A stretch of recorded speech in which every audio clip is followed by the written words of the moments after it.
shall be keeping tabs, of course, on the numbers of the senators present.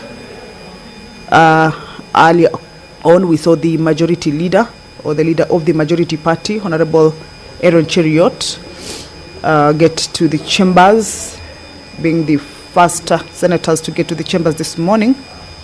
Kitui Senator Honorable Enoch Wambua also has made his way into the chambers.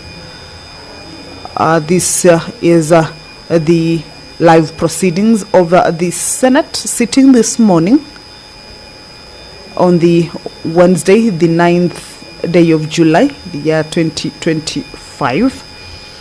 The House is about to commence its business. However, a quorum hitch has been faced, and therefore we have to wait for that quorum to be raised, at least 15 senators. The quorum, if not raised at the lapse of this second round of a 10-minute quorum bell, then the House may be adjourned until the next sitting. However, the business that is lined up for consideration, a number of motions by individual members before the second round of the quorum bell commenced. We were looking at a motion regarding the welfare of interns working under the Public Service Commission, a motion moved by the Nandi senator.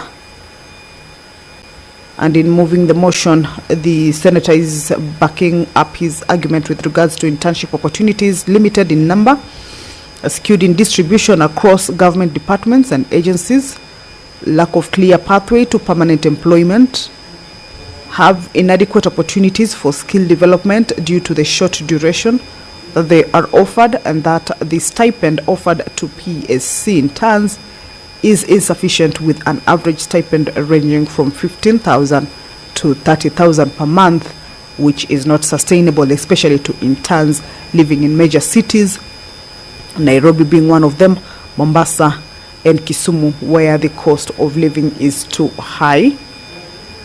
And in this particular motion, the senator will be seeking the backing of the Senate members to resolve that the Cabinet Secretary for Public Service and Human Capital Development, in consultation with the Public Service Commission, review the guidelines to the Public Service Internship Program of October 2019 with a view to increase the stipend offered to interns to cushion them against the high cost of living, and also put in place mechanisms to promote and reward innovation by interns.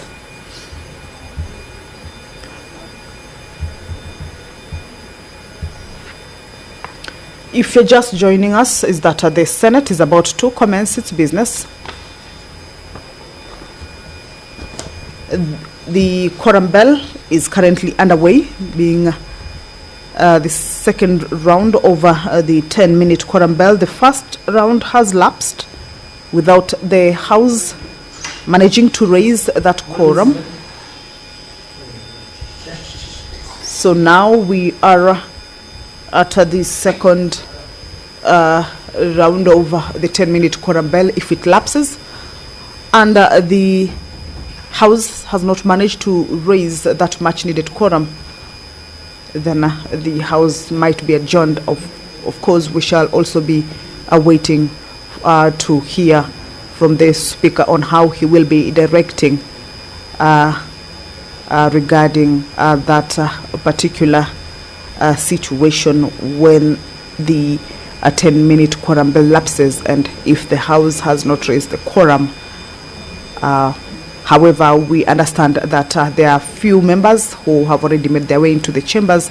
The number we are looking at is 15. So we believe that perhaps at the lapse of those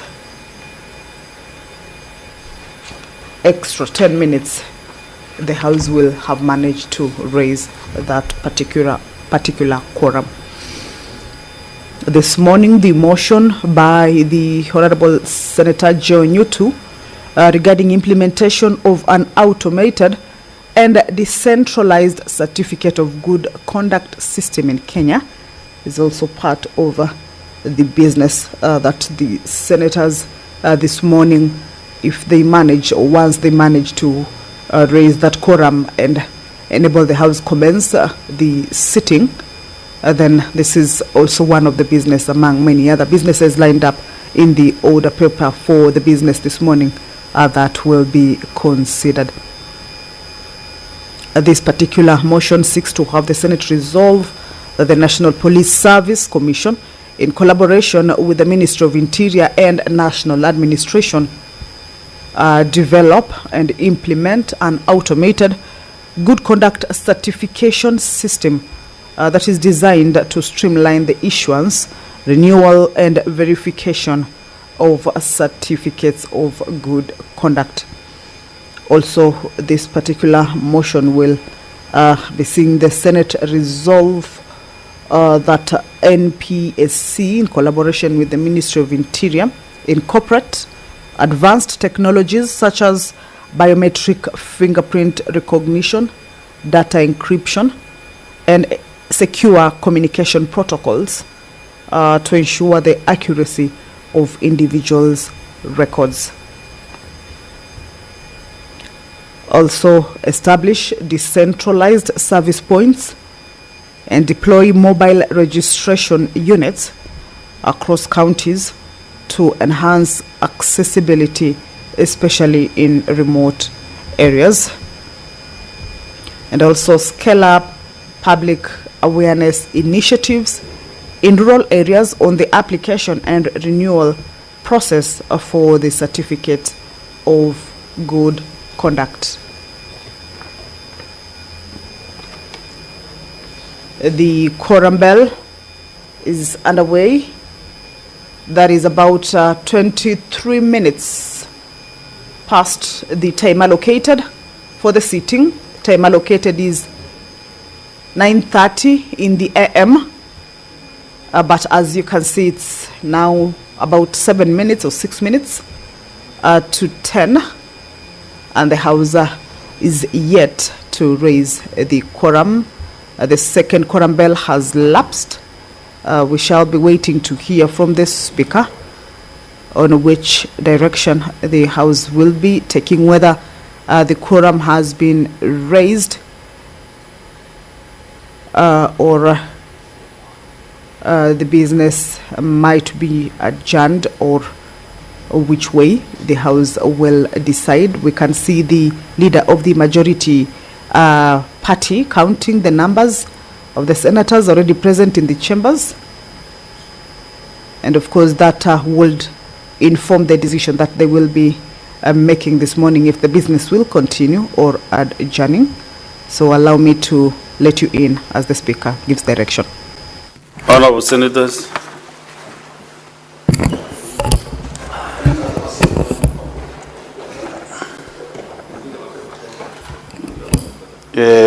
for lack of quorum to commence the sitting, unfortunately today we have not been able to achieve that. So, Honorable Senators, there being no quorum and having rang the bell pursuant to provisions of Standing Order 42, the Senate stands adjourned until later today, Wednesday, 9th July 2025 at 2:30 p.m.